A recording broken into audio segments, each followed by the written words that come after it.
Salut à tous, aujourd'hui je vous présente la carte MSI GeForce RTX 4060 Ventus en 2 fois Black 8 Go. Donc je vais pas vous donner les caractéristiques techniques, si vous êtes sur celle-là c'est que vous avez déjà fait tout ce qui est comparatif, benchmark, etc. Moi j'ai choisi celle-là pour du montage, pas trop pour du gaming, donc mon budget était voilà, assez limité là-dessus, je préférais mettre un peu plus cher dans d'autres choses sur le PC. D'ailleurs, j'ai une config, si vous souhaitez après avoir le montage complet de la config, je vous ferai une vidéo aussi là-dessus. Donc là, ici, je vais vous faire la présentation de la carte et aussi le montage. Donc voilà, le déballage. Vous avez aussi le comparatif, je vais vous laisser le comparatif. Moi, la mienne, je l'ai payé 315 ou 320 euros. Après, voilà, vous pouvez un petit peu aller partout sur tous les sites. Prenez pas trop du matos d'occasion, c'est bien si vous faites vraiment le coup.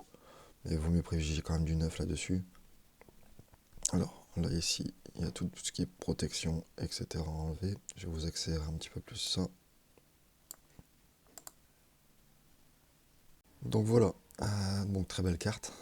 Là ici, je vais vous faire voir un petit peu le montage. Il va se faire sur le slot. Bon, c'est souvent à chaque fois comme d'habitude le plus haut possible. Dans tous les cas, vous avez un PCI là ici, hop, prévu pour. On enlève tout ce qui est petite protection cache métallique. Donc voilà, là, je vous la fais aussi en accéléré. Bon, c'est un petit peu galère à enlever, hein, donc vous pouvez prendre un tournevis, voilà, vous enlevez ça.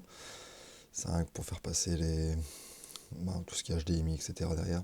Donc voilà, on emboîte, on vient clipser, c'est tout simple. Maintenez votre carte, c'est important, lorsque vous allez visser. Moi celle-là elle n'est pas non plus énorme, donc ça va. Mais voilà, vous la maintenez un petit peu. Comme ça, vous pouvez visser là, voilà, il y a un emplacement pour une vis ou deux. Alors là, ici, on tourne, on avait engagé la vis avant, on vient remettre le petit cache, tout simplement. Voilà. Alors là, il nous reste l'alimentation à passer. Donc pour l'alimentation, pareil, je vous ferai une autre vidéo hein, pour la config complète ou bien même juste l'alimentation. Il y a des petits endroits sur le boîtier où on peut passer proprement les câbles. Donc on prend le câble de l'alimentation de la carte graphique, hop, on le sort le plus propre possible. Et voilà, on le branche. Voilà ce que ça fait une fois terminé. Bon, je vais vous faire un petit rendu aussi au final après démarrage. Là derrière, n'oubliez pas après derrière de faire le plus propre et couper les colsons. Moi j'avais encore un peu de taf à finir là-dessus. Voilà, le branchement, la mise en route. Donc voilà ce que ça donne.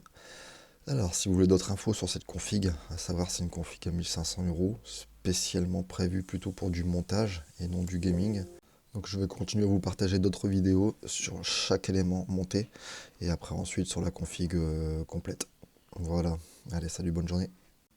Alors j'espère que vous avez aimé cette vidéo. N'hésitez pas à vous abonner, à liker. C'est pas grand chose peut-être pour vous, mais pour moi c'est important. Au moins ça peut me permettre de refaire d'autres vidéos, toujours vous aider. Essayez aussi de vous dépanner dans les commentaires si moi je peux pas répondre à temps. Essayez de vous dépanner entre vous. Voilà, allez salut, bonne journée.